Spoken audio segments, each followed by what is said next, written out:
बोली 1008 श्री पार्श्वनाथ भगवान की जय।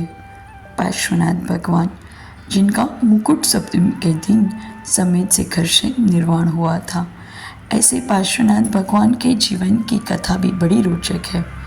जब पार्श्वनाथ भगवान 10 भव पूर्व में मरुपति के रूप में थे, उसी वक्त उन्हें कमट यानी उनके भाई ने मारा था पत्थर, और जिस वजह से आर्द्र ध्यान करते हुए मरुपति का जीव मरा था और मर के बना था हाथी।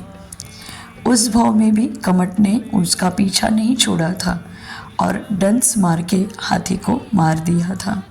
पर उस वक्त हाथी को जो अरविंद मुनि महाराज से उनसे सारे नियम लिए हुए थे, और उसी वजह से हाथी का जीव होते हुए भी वे मर के स्वर्ग में देव हो गए थे। देव में बड़े सुख भोग के तरह तरह की पूजा अर्चना करते हुए अपने जीवन को उन्होंने बहुत अच्छे से व्यतीत किया, और उसके बाद वो बन गए अग्निवेद विद्याधर।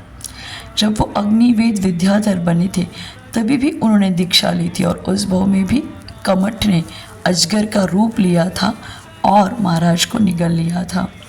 उस वक्त भी महाराज ने बड़े समता के साथ अपना देह त्यागा था और वो चले गए थे अच्युत स्वर्ग में। अच्युत स्वर्ग में भी उन्होंने बड़ी भगवान की भक्ति की थी।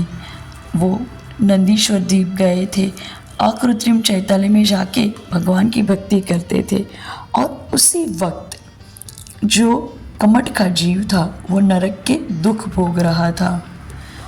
वहाँ से स्वर्ग के सुख को भोग के पार्श्वनाथ भगवान का जीव वज्रनाभि चक्रवर्ती बनता है, और उस वक्त भी वो दीक्षा लेते हैं। पर कमट का जीव वहाँ पे भेल बन के आ जाता है, और पार्श्वनाथ का जीव जो वज्रनाभि चक्रवर्ती के रूप में था उसको मार डालता है। क्षमता के साथ मृत्यु करने की वजह से एक बार फिर से वज्रनाभि चक्रवर्ती का जीव अहम इंद्र बन जाता है, स्वर्ग में चला जाता है, और वहाँ पे भगवान की खूब भक्ति करते हुए उसकी जब मृत्यु होती है तो वो आज बन जाता है आनंद राजा।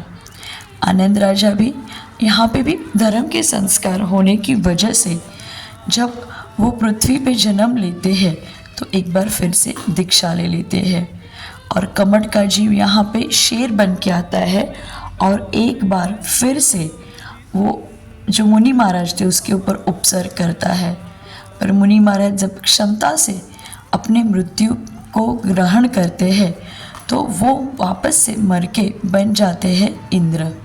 वहाँ पे भी भगवान की भक्ति, भगवान की पूजा अर्चना करते करते जब पार्श्वनाथ भगवान का जीव पृथ्वी पे आ जाता है तो सारी पृथ्वी खुश हो जाती है। तीर्थंकर पद जो पाया था हमारे भगवान ने, इसीलिए उनके 5 कल्याणक बड़े ही धूमधाम से मनाए जाते हैं।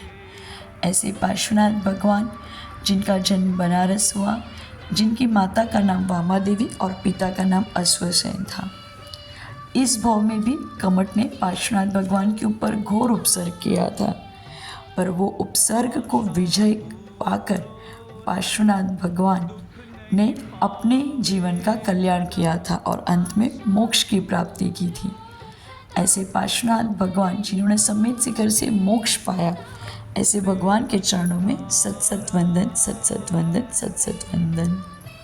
हम सब मिलके अलग अलग जगह के पार्श्वनाथ भगवान के दर्शन करते हैं और उनके चरणों में अर्घ समर्पित करते हैं। नीर गंध अक्षतान पुष्प चारु लीजिए, दीप धूप श्रीफलादि अर्घ तेज जीजी। पार्श्वनाथ देव से आपकी करो सदा, दीजिए निवास मोक्ष भूलिए नहीं कदा। ओम ह्रीं श्री पार्श्वनाथ भगवान के चरणों में अनर्क पद प्राप्त है। अर्घम निर्वपामि ते स्वाहा। पार्श्वनाथ भगवान जिनका जन्म बनारस में हुआ, उनकी दीक्षा कल्याणक भी बनारस में ही हुई थी।